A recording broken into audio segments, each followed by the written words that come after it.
विरजमंडल शोभा यात्रा के दौरान एक नाम बड़ा सुर्खियों में रहा था, मामन खान इंजीनियर, फिरोजपुर झिरका विधायक। कह सकते हैं कि मामन खान इंजीनियर को आरोपी बनाया गया था इस पूरे मामले में। उनके वकील हैं ताहिर हुसैन देवला, उनसे बात करते हैं हम। क्या था पूरा मामला, किस तरीके से जो मामन खान फिरोजपुर झिरका से विधायक हैं उनको लेकर इन्होंने जो लड़ाई लड़ी, किस तरीके से लड़ाई लड़ी, आइए जानते हैं उनसे क्या था पूरा मामला। सर, मामन खान इंजीनियर की बात करें, विधायक हैं फिरोजपुर झिरका से, मौजूदा विधायक हैं। आपके द्वारा उनके केस की पैरवी की गई थी, किस तरीके से पैरवी की गई, क्या कहना है सर? मामन जी को 4 केसों में बुक किया है। FIR नंबर 148, 149, 150 और 137 में जी। 149 में फर्स्ट डे पेश किया था, जिसमें 2 दिन का रिमांड सीख किया था। उसके बाद में 137 में उसको 2 दिन का रिमांड 5 दिन का रिमांड सीख किया था, 2 दिन के लिए अलाउ किया था जी।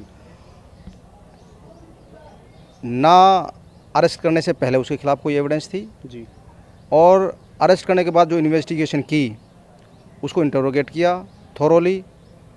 पूरी इन्वेस्टिगेशन में, एंटायर इन्वेस्टिगेशन में कहीं कोई कनेक्टिव एविडेंस, कॉर्पोरेट एविडेंस को उसके खिलाफ नहीं मिली और कोई सबूत उसको उसके खिलाफ ऐसा नहीं मिला जिससे कि उसकी कहीं से भी कोई इन्वॉल्वमेंट हो।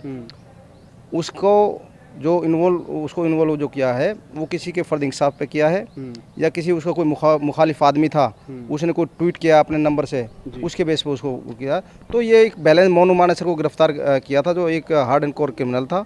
उसको बैलेंस करने के लिए, दूसरी कम्युनिटीज़ को शांत करने के लिए, क्योंकि ये एक्सपोज हो गए बीजेपी इस केस में, तो इसलिए उनको शांत करने के लिए इसको बलि का बकरा बनाया गया और इसको इस केस में, इस 4 केसों में इसके ऊपर लाद दिए गए और इसको जो है ना फॉल्सली इसको इम्प्लीकेट करके इसको जेल भेज दिया। आपने कहा 4 इन पे केस लगाए गए थे।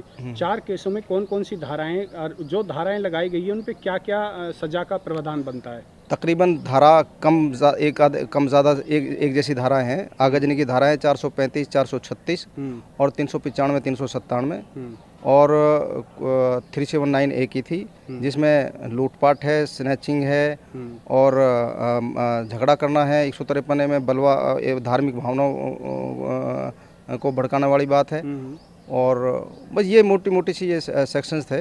तो इन सेक्शनों में सजा का प्रावधान की बात करें तो इसके खिलाफ डायरेक्ट कोई एलिगेशन नहीं थे जी। इनके खिलाफ एलिगेशन थे इंस्टिगेट करने का, भाई इन्होंने लोगों को 1-2 दिन पहले लोगों को इकट्ठा किया और उनसे ये उनसे कहा कि भाई आपने ये जो यात्रा आ रही है इसमें आपने व्यवधान पैदा करना है। ये उसके खिलाफ एलिगेशन था। इसके खिलाफ कोई डायरेक्ट एलिगेशन नहीं था, बल्कि on the day of occurrence ये था ही नहीं है। ये तो इसका फादर जो है ना एडमिट था वहाँ मैदानता में, ये वहाँ पर था, तो इसके खिलाफ कोई डायरेक्ट एलिगेशन नहीं।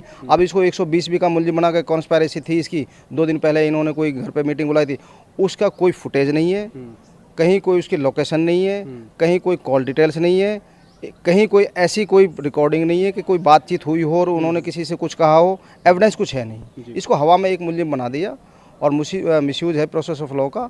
तो ये एक मैंने बता दिया ना कि एक खींच उतारने के लिए और बैलेंस करने के लिए इस आदमी को, इस हमारे विधायक जी को गलत फंसाया है। जी, बात करें 15 तारीख को जब इन्हें फर्स्ट टाइम कोर्ट में पेश किया गया 15 तारीख को, क्या उस समय इनसे मोबाइल, लैपटॉप, जिस तरीके की बातें आ रही हैं, क्या वो इनसे बरामद हुआ है? मोबाइल था इसके पास, वो मोबाइल पुलिस को उसको हैंड ओवर कर दिया था। 1-2 मोबाइल और थे इसके, वो हमने खुद ने ही ड्यूरिंग जब आर्गूमेंट हो रही थी तो कि जी इनका मोबाइल, हमने लैपटॉप हमने रिकवर करना है, तो हमने खुद ने ही वो पुलिस को हैंड ओवर कर दिए थे। क्यों नहीं करते, कुछ है ही नहीं मोबाइल्स में। अब इन्होंने जो अभी तक जो इन्वेस्टिगेशन है, उन इन्वेस्टिगेशन में भी इन्होंने खुद ने ये माना है जिस दिन पेश किया है कि अब तक की तफ्तीश में इसके खिलाफ कुछ नहीं मिला है।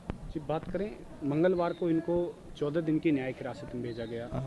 तो न्यायिक हिरासत में बात करें, जैसे जिला कारागार होता है सलम्बा, तो वहाँ आप लोगों को इनसे मिलने की कोई इजाज़त हो या कोई बात पूछनी हो या करनी हो? देखो, जेल मैनुअल के एतबार से एडवोकेट्स का राइट है कि अपने वकील से वो मिल सकता है जी। तो वो इन प्रोसेस में अगर किसी को जरूरत होगी तो वो मिल सकता है।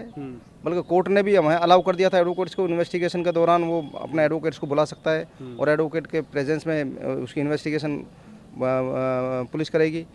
तो वो तो राइट है, वो तो अगर एडवोकेट्स अगर मिलना चाहे अपने क्लाइंट से वो मिल सकता है। क्या कोई बात हुई है आपकी जेल में जाने के बाद? ना इस तरह ना इस ऐसी कोई बात नहीं हुई उस दिन के बाद में।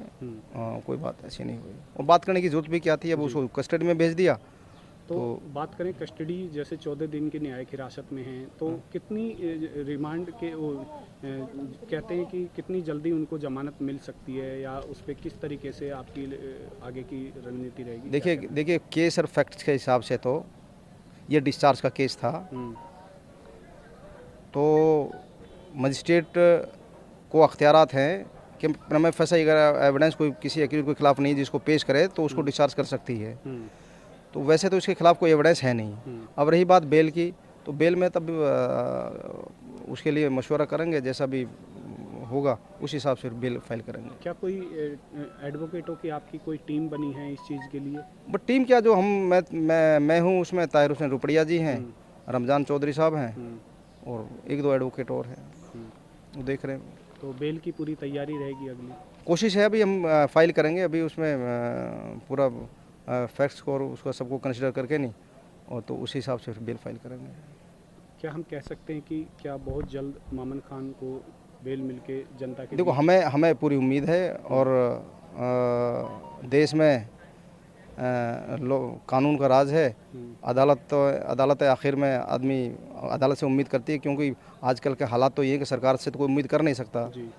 और ख़ासकर जो एक जो कम्युनिटी है उसको जिस तरीके से टारगेट किया जा रहा है, वो तो उम्मीद कर ही नहीं सकता। तो हमारी उम्मीद तो सर अदालत से की तरह दरवाज़ों की तरफ है, तो हमें पूरी उम्मीद है कि अदालत सुनेगी और इसको बहुत जल्द भेज देगी। जी, धन्यवाद सर। जैसे कि अभी हमने ताहिर हुसैन देवला हैं उनसे बात करी, यह मामन खान जो हैं उनके वकील हैं। उन्होंने कहा कि हमें कानून पर विश्वास है, कानून पर विश्वास के तहत ही हम सारी आगे की जो लड़ाई है वह लड़ी जाएगी। TV9 भारतवर्ष के लिए नुह मेवात से अनिल मोहनिया।